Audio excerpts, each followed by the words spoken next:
A very good afternoon to you and welcome to CoreTV News and the Hour. I am Nena Nyama. President Muhammadu Buhari says the anti-corruption campaign of his administration is a fight for the soul and substance of the nation. Buhari, who made us known in a goodwill message to the Conference of Catholic Bishops of Nigeria in Port Harcourt, disclosed that graft has been cited as a reason for the prevalence of poverty. The president added that corruption is so endemic in the country that it constitutes a parallel system, noting that it is the reason for poor policy choices, waste and barefaced theft of public resources. Buhari further attributed infant and maternal mortality and deaths from preventable diseases to the greed and corruption of a few. President Muhammadu Buhari will leave Abuja for Paris today, September 14, 2015, to begin a 3-day official visit to France at the invitation of President Francois Hollande. President Buhari will be accompanied on the visit by the National Security Advisor, Babagana Monguno, the permanent secretaries in the Federal Ministries of Defense, Finance, Agriculture, Foreign Affairs, Industry, Trade and Investment, as well as the chief executives of the Nigerian Investment Promotion Commission and the Nigerian Export Promotion Council. In a statement signed by Special Advisor on Media and Publicity, Femi Adesina, the president will hold talks in Paris with President Hollande and other senior French government officials and will focus on the strengthening and consolidation of ongoing bilateral cooperation between Nigeria and France in the areas of defense, security, trade, and investments. The Nigerian Army authorities say several Boko Haram terrorists have surrendered to troops at the front line and many more are indicating interest to surrender. Army spokesman Colonel Sani Usman said in the statement the new operational strategies including sustained offensive, preemptive airstrikes and sealing of routes by ground troops are yielding positive results. He maintained that many of the terrorists that willingly surrendered, having painted images of mass panic and hysteria in Boko Haram camps in the aftermath of relentless efforts by troops and renewed vigor in operations inspired by the personal leadership of the Chief of Army Staff. Colonel Usman stated that the Army, in conjunction with the Nigerian Air Force and other security agencies, will continue to devise and implement effective strategies to bring Boko Haram terrorism to a speedy end. The Inspector General of Police, Solomon Arase, says he will ensure that roadblocks never return to Nigeria's police system even after he leaves office. Addressing journalists on Sunday in Benin, Edo State, Arase said he would create a structure which would replace the old system of mantling roadblocks. The IGP disclosed his resolve to leave the force better than he met it, pointing out his determination to deal with cultism, improve police welfare, and rejig the police public relations. The coalition against corrupt leaders has condemned the position of governors of the ruling All Progressive Congress for rejecting the public declaration of their assets as President Muhammadu Buhari and Vice President Yemi Osinbajo have done. The executive chairman, Kakol Debo Adeniran, in a statement reacting to the statement accredited to the governors, dismissed their excuse, saying it was a known fact the public asset declaration, a standard practice in the developed world, increases transparency and the trust of citizens in the elected representatives. He stated that as a matter of fact, politicians and publicly exposed persons who disclose information about their assets show that they have nothing to hide. According to the Kakol boss, asset declaration is one of the many tools that can help curb the pervasive corruption ravaging the country. We'll go for a break now. We return with more stories. Just stay with us.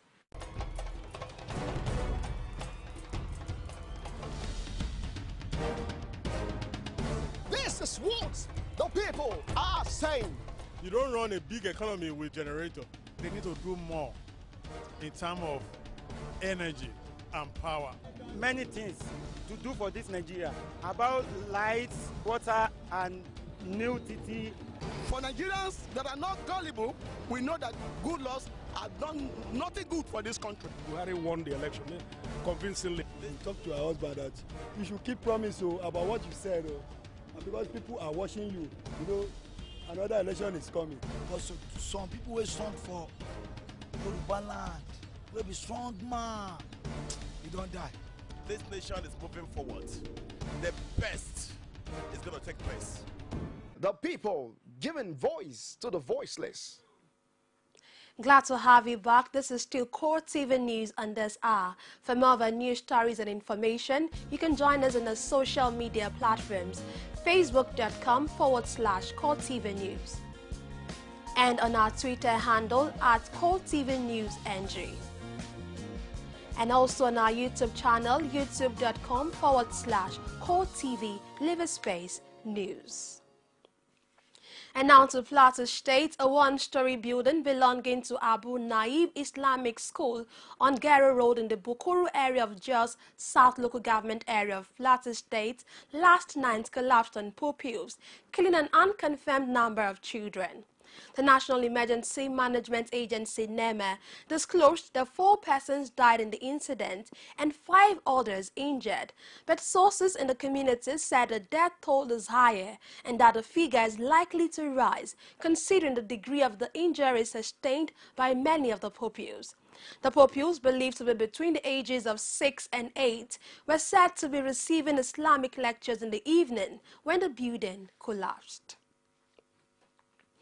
Plateau State Governor Simon Lalong has promised the people of the state that the perennial communal crisis that has bedeviled the state and made it a laughing stock in the eyes of the international community will soon be a thing of the past.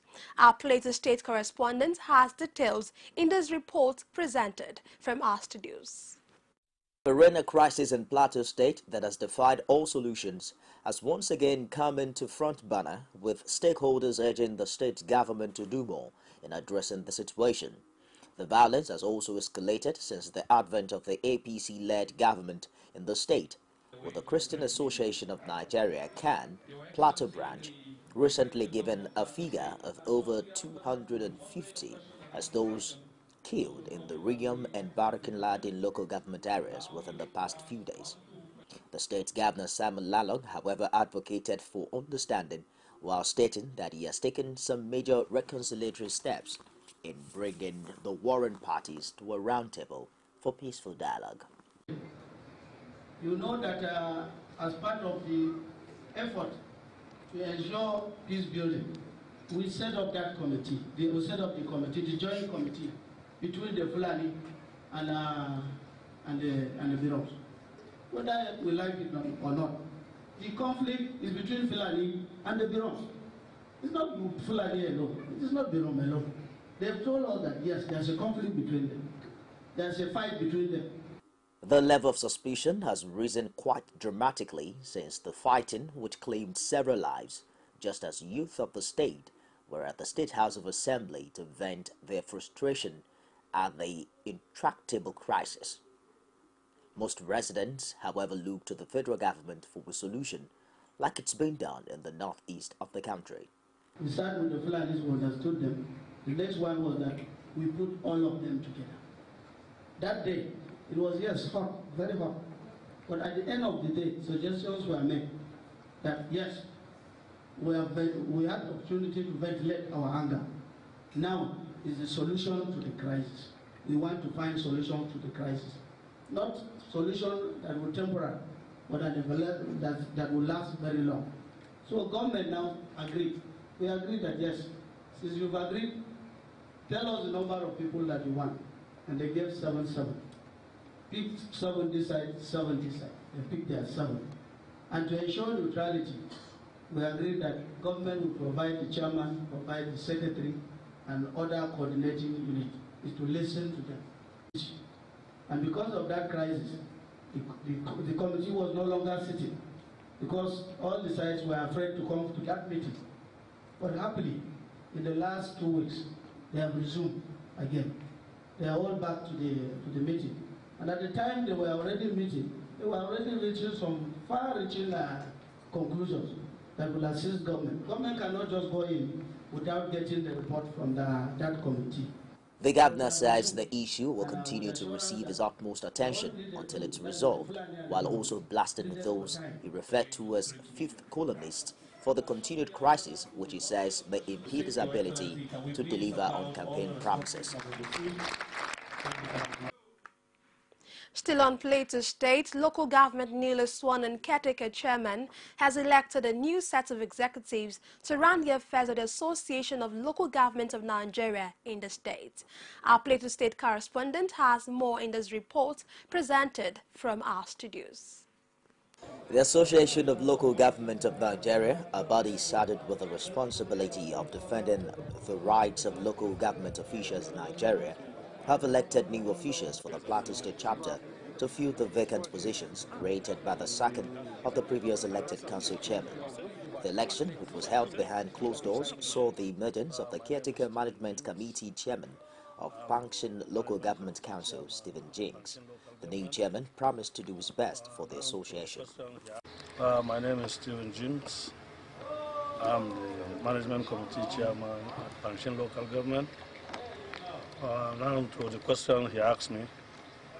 The Algon is not too much a strange environment to me because I emerged from that constituency because I work with the local government, and most times I work with the chairmen who are there, and we always share ideas with some of them about the activities of Algon.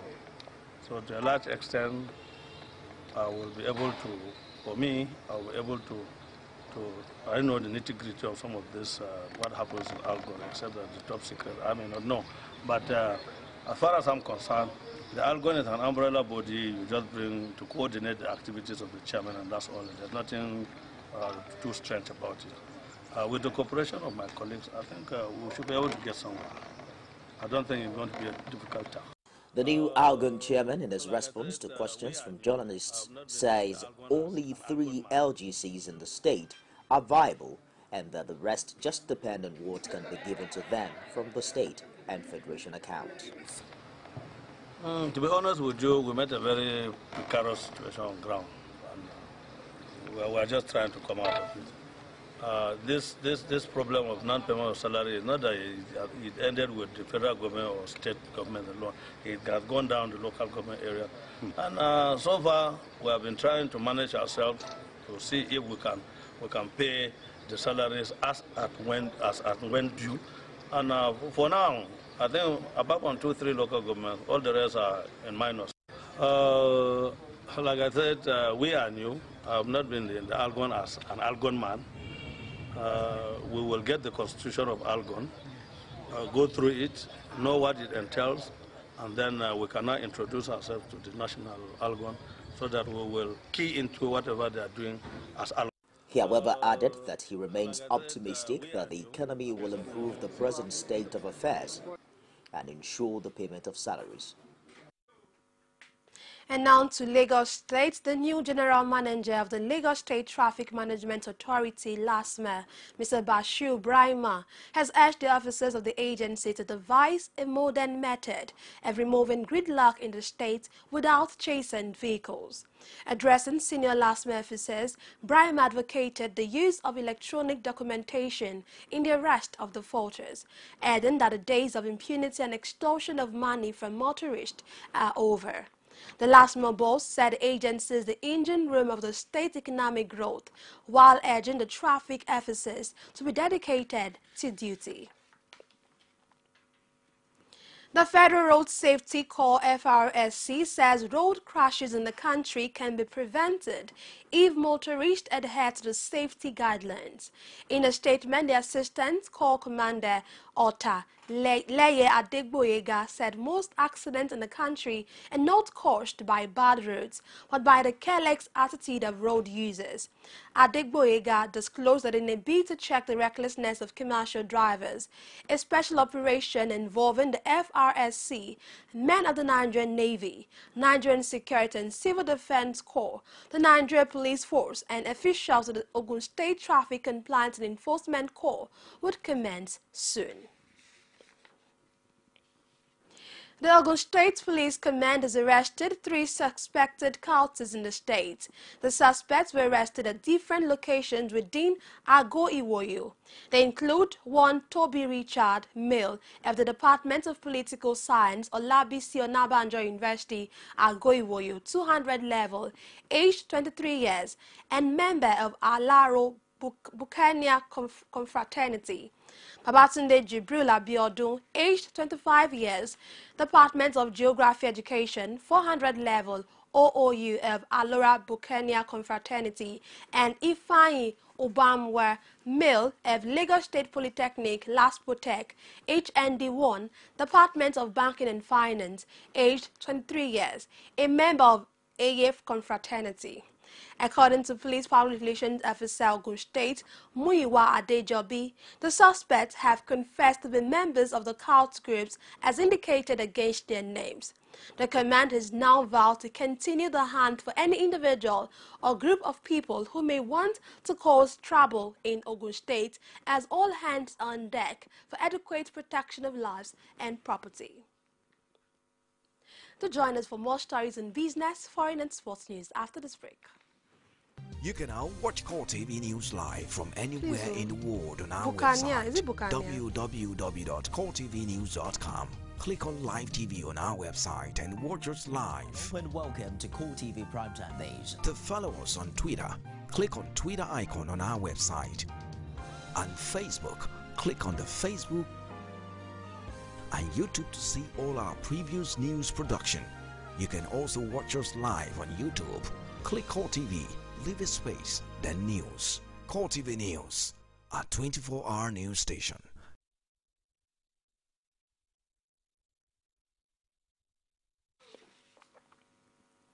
Glad to have you back in business. The National Bureau of Statistics, NBS, says inflation has risen in August to 9.3%, an increase of 0.1% over the July figure in its monthly report. NBS pointed out that the marginal increases as a result of slower increases in alcoholic beverages, tobacco and cola, health, transport and recreation and culture divisions.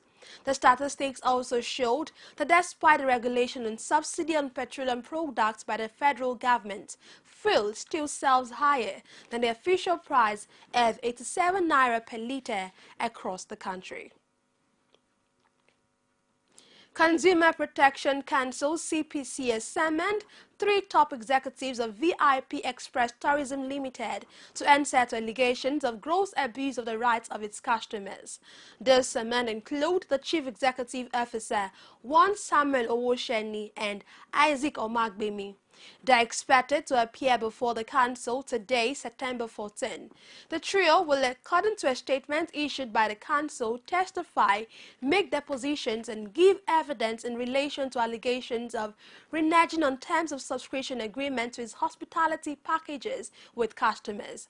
Other complaints include exerting undue influence on subscribers, as well as taking undue advantage of them by misleading them with misinterpretation of facts.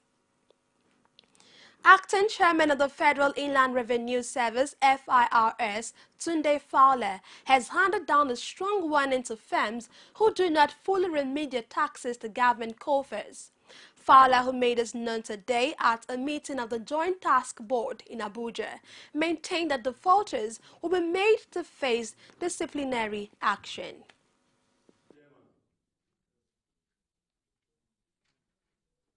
Well, certainly, our tax laws give room for punitive measures, both criminal and civil litigation. Now, for the organizations who do not do the right thing, apart from taking them to court on civil charges or liabilities, we'll also charge the directors or the CEOs of those organizations. Away from that and now to the foreign scene, the European Union is set to hold a meeting to devise measures and ways to spread the burden of the refugee crisis across the bloc. This is coming a day after Germany admitted it could no longer cope with a record influx of refugees and reintroduced border controls. German decision was announced on the eve of Monday's emergency talks in Brussels, where interior ministers expected to debate the European Commission's plan to distribute 160,000 refugees around the continent. Despite an outpouring of public sympathy for the plight of the refugees, many of whom are from Syria, several Eastern European countries have already warned they will oppose any binding quotas in absorbing asylum seekers. Egyptian security forces have killed 12 people, including Mexican tourists, after mistakenly targeting their convoy while pursuing fighters in the country's western desert. In a statement, the Interior Ministry disclosed that a joint police and military operation while chasing terrorists on Sunday in Oaxaca mistakenly targeted 4 pickup trucks carrying Mexican tourists. The Mexican Foreign Ministry confirmed this and also disclosed that the victims are still being identified and Foreign Ministry personnel are working with the families of the victims. It further stated that the Mexican ambassador had visited 5 other nationals being treated at the Dar al-Fuad hospital in a western Cairo suburb. Taliban fighters have stormed a prison in the central Afghan city of Ghazni, killing police officers and releasing many prisoners. Deputy Provincial Governor Mohammed Ali Ahmadi disclosed that the Taliban insurgents dressed in military uniforms stormed the prison around 2:30 a.m., detonated a car bomb in front of the gate, fired an RPG and then raided the prison. Hamada said at least 4 police guards were killed and 7 others injured, while also disclosing that 3 Taliban fighters were also killed in the early morning battle. The Interior Ministry said 355 of the prison's 436 inmates escaped, adding that most of them were charged with crimes against national security and other criminal offenses.